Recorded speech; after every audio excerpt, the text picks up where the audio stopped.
Hey everyone, I'm Thomas. And I'm Gennady. We founded Moon Studios during the rise of independent games in 2010. Back then, there weren't all that many modern Metroidvania games out there, and so we created Ori and the Blind Forest. Ori became a huge success with gamers and critics alike, and it helped spark new interest in the genre. Our next project was supposed to be something totally different, because for over 20 years we've been playing action RPGs religiously, and we always dreamt of where this genre could be taken next. At the same time, we felt that we could do even more within the Metroidvania genre, and so we embarked on making Ori and the Will of the Wisps. We ultimately shipped another game that was incredibly well received and that we're deeply, deeply proud of. But we had never forgotten about our dream of creating our own action RPG. We have left our mark on one genre before. Now we hope to do the same for action RPGs. Our story begins 841 years after the Embrace. King Harrow is dead, and he's to be succeeded by his young and untested son Magnus. Meanwhile, rumors of the return of a great plague, known as the Pestilence, are starting to emerge. Madrigal Celine, a ruthless figure in the church, sees the Pestilence as a chance to prove herself. These forces converge on the backwater of Isola Sacra, where rebel groups and the provincial government fight for control amid the isle's crumbling ruins. As a Sarim, a member of an ancient sect devoted to defeating the Pestilence, you are sent on a merchant ship to investigate. En route, your ship comes under attack from a rebel group known as the Risen. The battle leaves the vessel battered and badly damaged. The ship stands little chance as it limps towards the shore, and it is torn apart on the rocks at sea. You find yourself washed up at the shores of Isola Sacra, bruised and unarmed, and end up caught in the midst of both a vast political struggle and a fight for survival.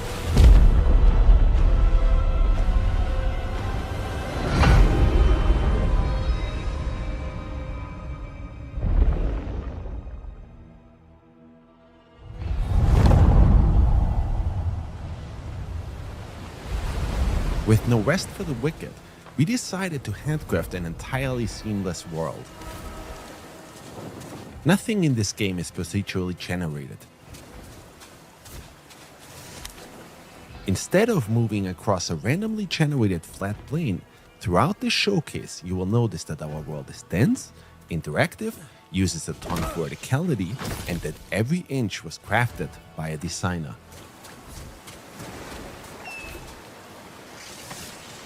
You'll be well served always paying attention to your surroundings too. There are secret areas just about everywhere that usually reward you with precious items.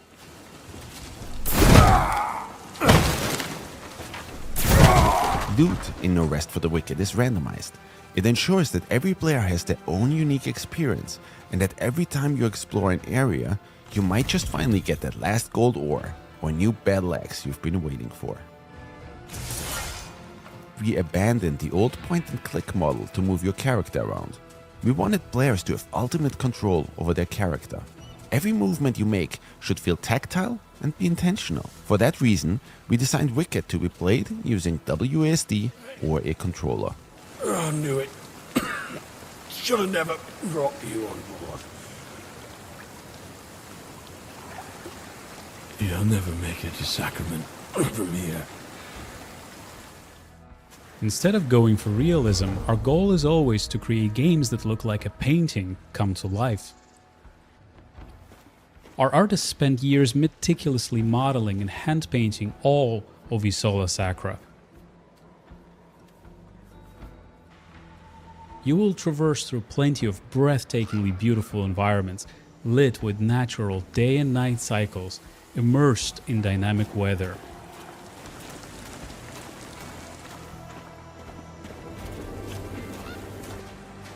We also engineered a very special way of rendering our top-down world, where you can always see so much further into the distance. Our goal was to make everything as interactive as possible. If an object looks like you can climb it, then you can actually climb it. and if an object is too thin to walk over it, you might just need to balance your way across.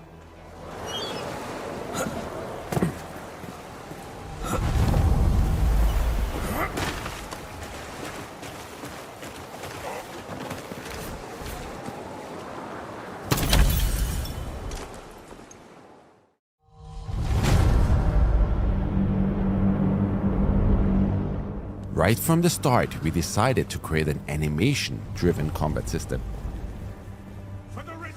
which to us meant that every attack you make should be carefully considered. We wanted to bring weighty, precision-driven combat to the top-down space. Combat that's inspired by several different genres, from ARPGs to fighting games. In order to overcome an opponent, you need to watch out for telegraphed behaviors and then punish accordingly. Timing, spacing, and weapon weight are incredibly important in Wicked's combat model. In A Rest for the Wicked, every single weapon has its own unique moveset and stats driven by RNG.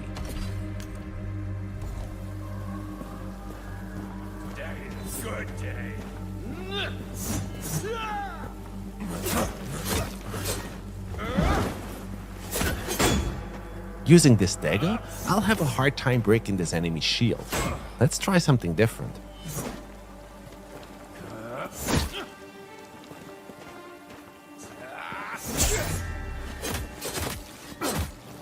If you time it just right, you can parry incoming attacks, allowing you to exploit an enemy's opening.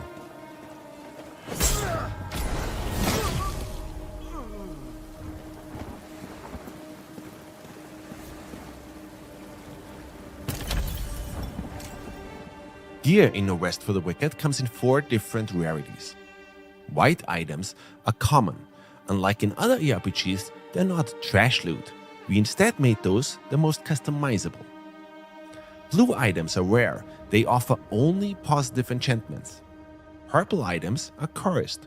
They offer very positive enchantments, but they also come with a cursed enchantment. Gold items are unique. They are specifically handcrafted by our designers and offer unique enchantments. This rare claymore we found has an enchantment that increases my focus gain whenever I deal damage.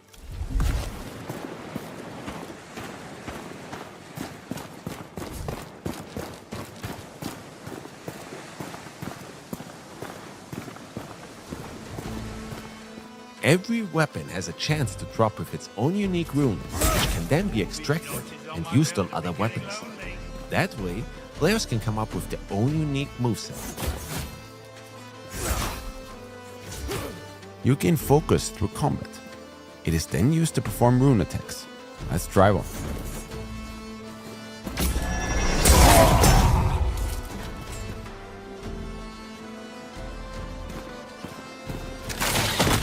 But every now and then, you might not even need to use your weapons to get rid of an enemy. Sometimes, all you need is a little push. Every weapon you'll find in No Rest for the Wicked has its own bespoke moveset, custom made by our incredible animation department. Squash and stretch and other animation principles directly inform our combat design. Layered on top of that, enchantments that drastically impact weapon behavior, and our deep rune system. All of this culminates in a weapon system that we feel is extremely fun and engaging and allows every player to create their own style of combat. When it comes to gear like armor, there is a wide range of options, each with their own design and attributes. The weight of such items even affects your movement in combat. For instance, if you opt in for a lighter, faster build, you can quick-step out of enemies' way. Quick-steps are fast and don't consume a lot of stamina. With medium weight build, your character will dodge roll. Those are slower and consume more stamina.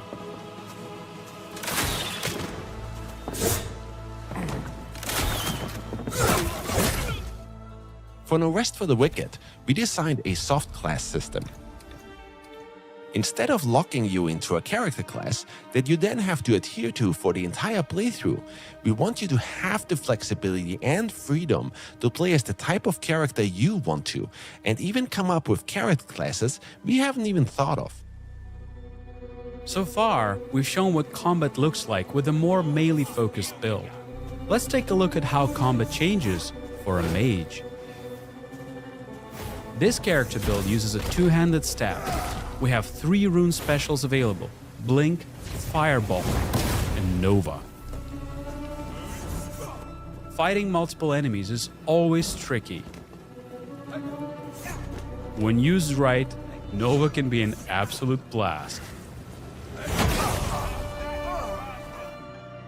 The uniqueness of each item you find or craft, being able to create any character build you can think of through our soft class system, and the randomized loot, all of these systems combine to ensure each playthrough and every player's experience is never truly the same.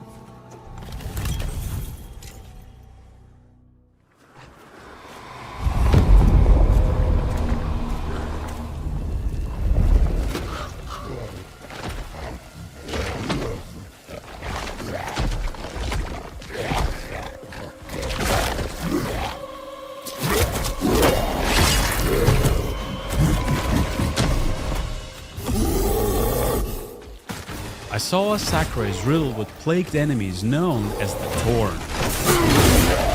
As you can see, this Torn has been left to mutate and fester and will prove particularly vicious. Our best course of action is to study his moves and attack whenever we see an opening.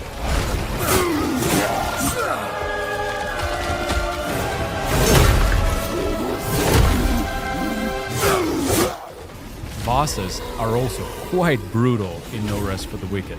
They will punish every mistake you will make. But keep a cool head, make use of all of the skills you've learned, and you just might succeed. As you can see, No Rest for the Wicked is an intensely skill-based game.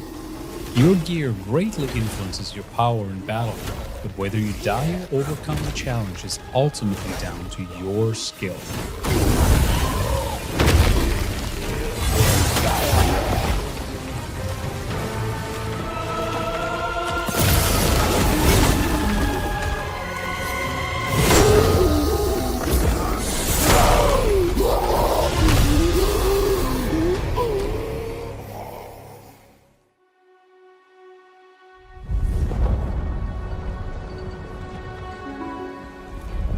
Along your journey, you will come across the town of Sacrament, the capital of Isola Sacra.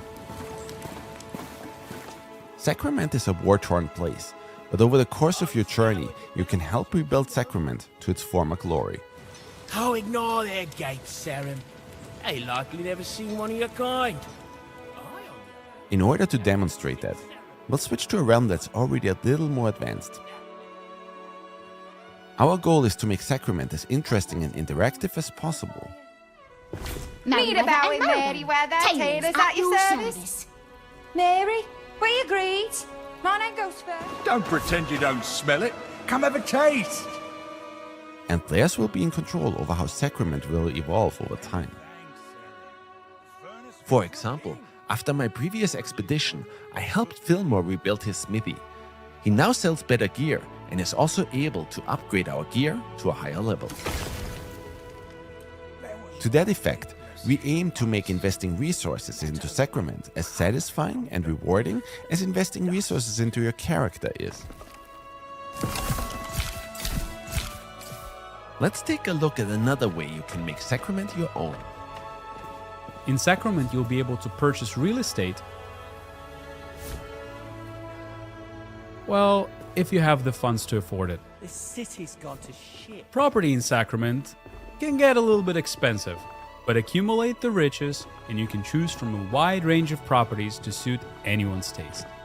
Your house is the perfect place to stash your loot, craft items, relax, and plan everything out for your next big run through the dangerous areas surrounding Sacrament. I just moved in here, so it's a little bit barren. Let's fix that.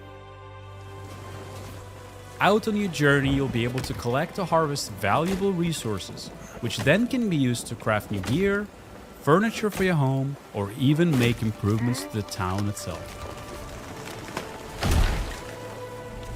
Catch a fish, for example, and it can be cooked and eaten, of course, but certain fish scales might even make for some fine armor. While I was on the shores of Sakura, I collected some pine wood. So now let's make use of that and make this place a little bit more cozy.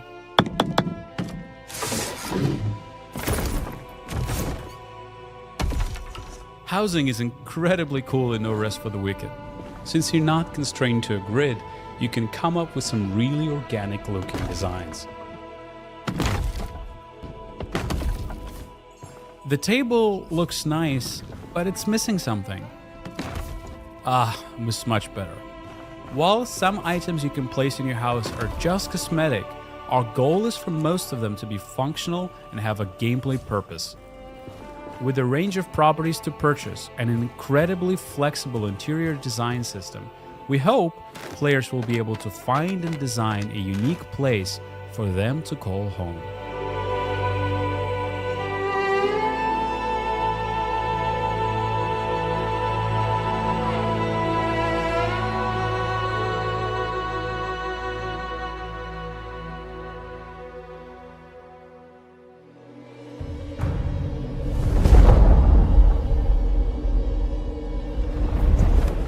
One last thing we'd like to show you today is a system we call Alive.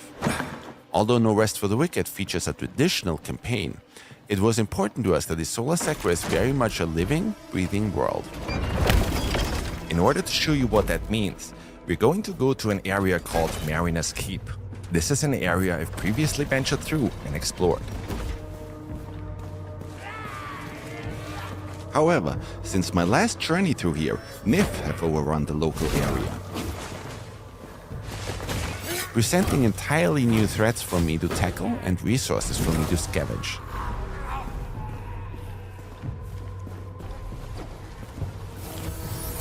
The world of No Rest for the Wicked is constantly changing around you. And each time you visit a region, you'll be faced with a drastically different experience.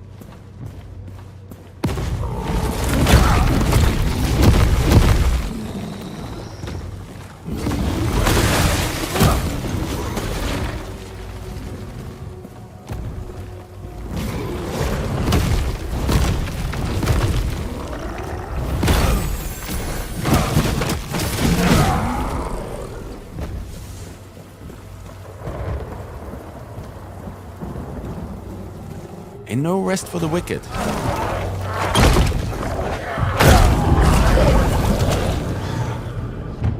You never really know what to expect.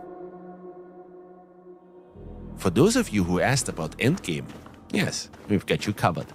While we don't want to give away too much at this point, once you reach the endgame, you can enter the Serum Crucible.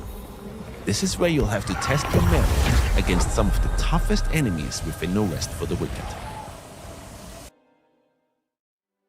Our goal is and always has been to create a very different action RPG, one that will hopefully move the genre forward. We believe that Moon Studios is in an incredibly unique position to deliver on this vision. We have some of the best talent in the world united behind this, and we're not afraid to take the risks that need to be taken in order to change up the status quo. We've poured an incredible amount of blood, sweat and tears into this project, and now we're at a point where we need your help to shape and build Wicked into the best game it can possibly be. Therefore, we'd like to invite all of you who love this genre, who grew up with it the same way we did, and who are excited to see a new take on it, to join us on this journey. And so we're happy to announce that we're going to be launching No Rest for the Wicked after all of these years into Steam Early Access next month on April 18th. Over the course of Early Access, we'll be tweaking, patching and balancing the game with your input. And you will also see major content updates throughout development until we hit our 1.0 release, at which point we're planning to release on consoles as well. Wicked has been built from the ground up with multiplayer in mind. So the first of these major updates that we will be releasing in Early Access will be providing you with an innovative multiplayer experience, allowing you to play Wicked alongside or even against your friends. Our second major content update will bring all new regions to Sakura, new enemies, narrative updates, and so much more, with story, system, and gameplay content updates to follow thereafter. Your support and feedback during this very critical part of early access really does make a difference.